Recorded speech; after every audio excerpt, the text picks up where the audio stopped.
Hey guys, it's Danny. Welcome to another Orchid Care for Beginners episode. Today we are talking all about the caring culture of the Dendrobium orchids, specifically the two most common dendrobiums which you will find at flower shops and garden centers, and these are the Phalaenopsis type and the Nobile type.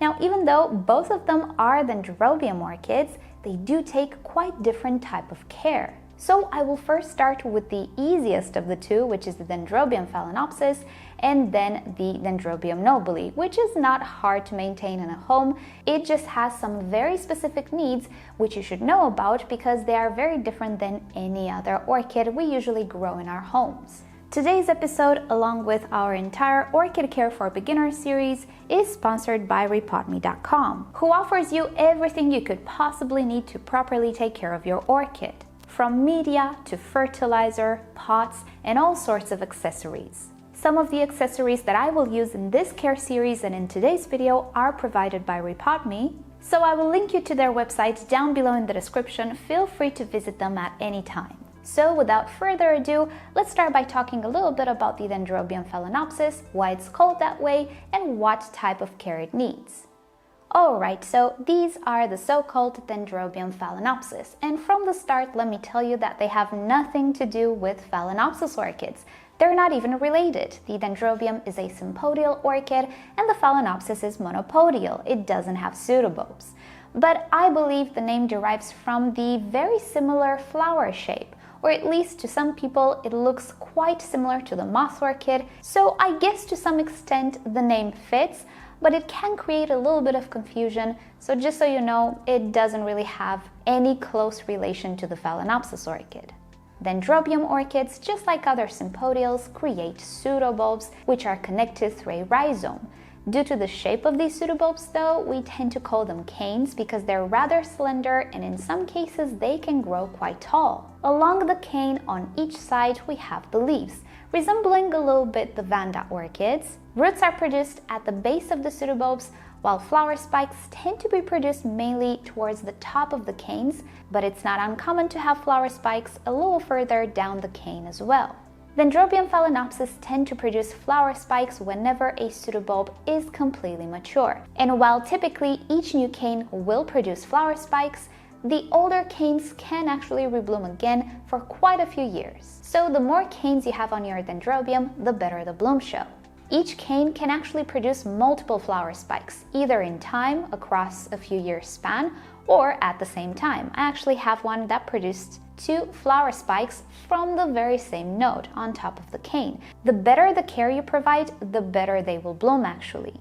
Another similarity with the Phalaenopsis is the way they display their flowers on a long flower spike that also has the potential to arch if left unstake, like I have them. Flowers can range in color, in shape, and even in size, depending on the particular hybrid. They're not known to be very fragrant, although some hybrids do possess a little bit of a scent. Unlike the Phalaenopsis, flower spikes don't branch out on a Dendrobium Phalaenopsis type, so when the flowers are all done, you can just cut the flower spike close to the cane and wait for the next blooming season. After the blooms are done, again just like other sympodial orchids, these orchids start to produce new growth, typically from the base of the existing canes. Most new growth will appear at the base of the most recent cane, but it's not a rule. And not only that, they can also produce keikis along the canes. Although in the case of Dendrobium Phalaenopsis types, they're pretty rare in comparison to other types of dendrobiums. It can take up to 9 months for a cane to fully mature, and when that happens, with good care, it will produce 1 or multiple flower spikes. And typically, within a year, these orchids create a brand new pseudobulb per direction of growth, plus 1 or multiple flower spikes. So now that we know a little bit about them and how they grow, let's talk about the culture they prefer. Even though we call these guys Dendrobium Phalaenopsis, in my experience, the culture they take is almost identical to that of the Cattleya orchid, which by the way, I do have a tutorial on as well. Check it in the description if you're interested. So I would say that if you can grow Cattleya orchids successfully, you will have absolutely no problem with these guys. But if you are inexperienced with the Cattleyas, here are the major things you should know about the Dendrobium Phalaenopsis. The number one cultural requirement for these orchids refers to temperature. They are warm to hot growers, which means that they are absolutely suited for home growing, and not only, for garden growing as well if you have warm summers. Even though they are hardy orchids and they can definitely tolerate intermediate conditions as well, they will perform and bloom their best in warm temperatures, and you should have the temperature range these guys prefer on the screen. I personally like to keep them outside in the summer, and in my subtropical climate, they are doing fantastic. When it comes to light, the brighter the better. Now, this doesn't mean that you have to grow these orchids in full direct sunshine. They can definitely get burned if they're not gradually adjusted to it. But out of all of my collection, these are the orchids which can sustain the most direct sunshine. In my experience, the brighter the light you can give them, the better the bloom show will be as well, and the faster they will grow. In the northern hemisphere, an eastern, southern, or western window will do just fine. And if you're growing these orchids outside, make sure you shelter them from the direct hot noon sun. So maybe choose an eastern orientation or give them sunlight in the morning time, and they should do just great. Watering should be done whenever the medium is dry, but when they're actively growing, they do tend to need a little bit more water, so keep an eye on that medium. You don't have to maintain it always damp, but try not to leave them very dry for way too long. Just look at the canes. When they start to become excessively shriveled, then you know that's your cue to water. Even if they become shriveled though, don't worry, they will bounce right back once they get hydrated. These are super tolerant orchids, and they will pretty much bounce back from almost anything. Offer fertilizer regularly according to the label of the product you personally have. Just like any other orchid, this one prefers as much of a complete fertilizer as possible, although it's not a super heavy feeder. The potting medium and potting style will have to be up to you. I've had these orchids in leca, in semi-hydro. Currently I have them in a typical plastic pot with extra ventilation and organic medium formed by bark chips and sphagnum moss to retain a little bit more water. Being that it is an epiphytic orchid, make sure the medium is ventilated, it's not compacted or suffocating, and you should be just fine in any typical orchid medium. With this orchid, there is no trick to blooming. There is no cool down, no day and night differential, nothing that I can tell you that will trigger blooming. The better the care you provide, the better the blooming will be overall as well. And as I was saying, they typically bloom about once a year. So now let's talk about the Dendrobium nobile type, and let's start by comparing the two just so we see why they are so different. First of all, visually. So from the get-go, I think you can tell that they bloom totally different. The Dendrobium Phalaenopsis produces a flower spike, while the Dendrobium nobile produces flowers along its canes. Even though they are placed on a tiny little flower spike, they definitely do not resemble the Phalaenopsis at all. But let's presume that we didn't have flowers on our Dendrobiums. One of the ways you can tell if you have a nobile type or a Phalaenopsis type is by looking at the leaves. Typically, a Phalaenopsis type Dendrobium will have sturdy leaves. If you would try to bend them, you would feel that they are pretty stiff, and if you insist, you would probably break the leaf. The leaves on Dendrobium nobiles though are super flexible and rather thin. As a side note, the Dendrobium nobile is called the soft cane Dendrobium, which doesn't mean the cane is soft, it kinda looks that way, and the Phalaenopsis type is called the hard cane Dendrobium. Just like the previous Dendrobium we looked at, the nobile type is a sympodial orchid which produces pseudobulbs in the shape of canes connected through a rhizome. Visually speaking, it doesn't look super different than the Dendrobium Phalaenopsis, but as we saw earlier, there are quite a few major differences. But the biggest differences lie in the pattern of growth. The Dendrobium nobile has a very specific growth in accordance to seasons. Typically, the growing season is the warm season. So starting from spring and ending with autumn or winter, depending on your climate, this orchid grows its canes.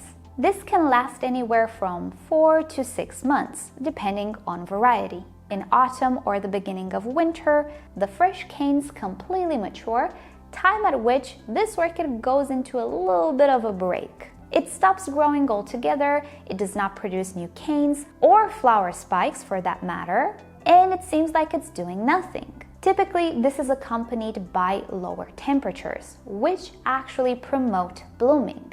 Sometime in late winter or early spring, the first signs of buds start to appear. Typically in spring, flowers appear, and they can last for about a month or a month and a half. And after all of the flowers are done, this orchid produces new growth from the base once again, and the cycle repeats itself. But this pattern of growth is mainly dictated by the external factors. In many cases, the blooming itself depends on the season and on the temperatures. So let's talk a little bit about the culture when it comes to Dendrobium nobilis. Temperature-wise, we cannot really say these orchids are hot or cool growers because they actually prefer different temperatures depending on the season. In the growing season, which is spring and summer, they prefer really warm temperatures. The warmer, the better. They can tolerate pretty hot temperatures as well, just like the Dendrobium Phalaenopsis. Come autumn and winter, though, temperatures need to drop in order for them to initiate the blooming phase. After the cool down period, when the first signs of buds appear, I like to bring them back in the house in warmer temperatures once again, just to speed up the process of blooming.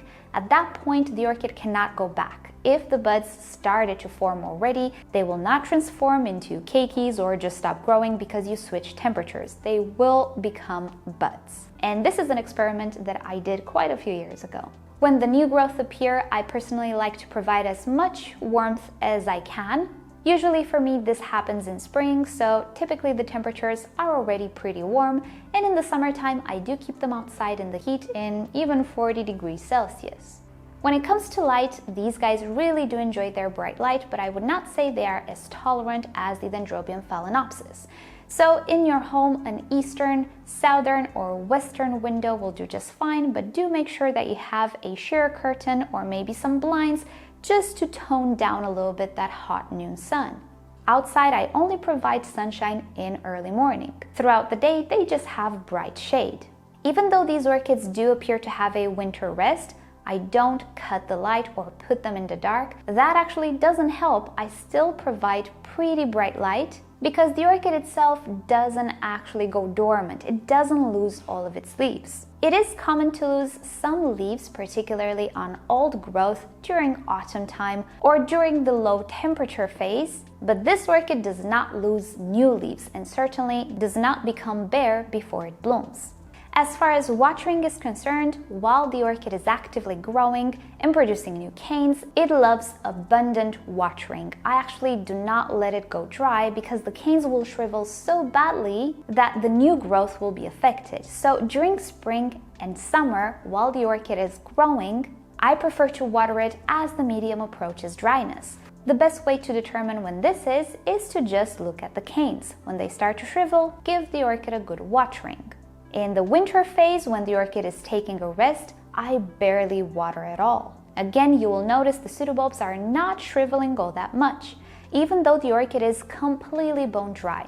Do not water the orchid. It is resting, as I was saying, which doesn't mean it's dormant. It is preparing its flowering phase, but since it's not actively producing leaves or pseudobulbs or even roots, it really doesn't need a lot of water. And if you offer too much water, you can actually damage the root system. Likewise with fertilizer. In the summertime and growing season, I fertilize this orchid just like I would fertilize any other orchid. It is verging on a heavier feeding orchid since it grows so fast within a short time frame. When the canes are completely mature though, and when I start to reduce watering, I cut fertilizer altogether. So pretty much these orchids do not receive fertilizer from autumn all the way to spring when the flowers are completely done. So when there are no more flowers and I see new growth at the base, that's when I start to fertilize again because the growing phase started again. When it comes to potting style, again, it will depend on what you prefer. Keep in mind, it is an epiphytic orchid. It likes ventilation around the roots, so don't suffocate it with soils or very compacted media. The best time to repot this orchid is in the spring when new growth starts, and I will have to say that this is the only time I would repot this orchid unless I am forced to repot it at a different time, as I have found it is quite easy to destabilize this growing cycle that it goes through. Other than that though, it is a pretty resilient orchid, and even though it does have this very specific growing pattern and cultural needs, it isn't actually a very hard to grow orchid. It just needs a little bit more attention. And if you were wondering why I have a blooming Dendrobium nobile orchid in autumn, well, I actually just purchased this orchid for this video as my personal Dendrobium nobiles are preparing for the winter phase.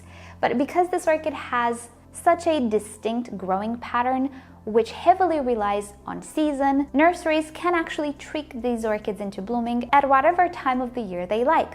Just like with the Phalaenopsis orchid. By controlling the temperature, the watering and fertilizer, we can totally switch seasons around for these orchids. But I would not encourage you to do this at home because you can end up with a very unseasoned, as it were, Dendrobium nobile, which will try to actively grow in the winter time when there isn't enough light, there isn't enough heat, and you can actually end up with a very sad looking orchid. When it comes to the Dendrobium Phalaenopsis though, there is no need for winter breaks or seasoning or anything of the sorts. So that's why I was saying that the Dendrobium Phalaenopsis type is just a little bit easier, but both of these orchids are very rewarding. Oh, did I mention that the Dendrobium nobile is also fragrant?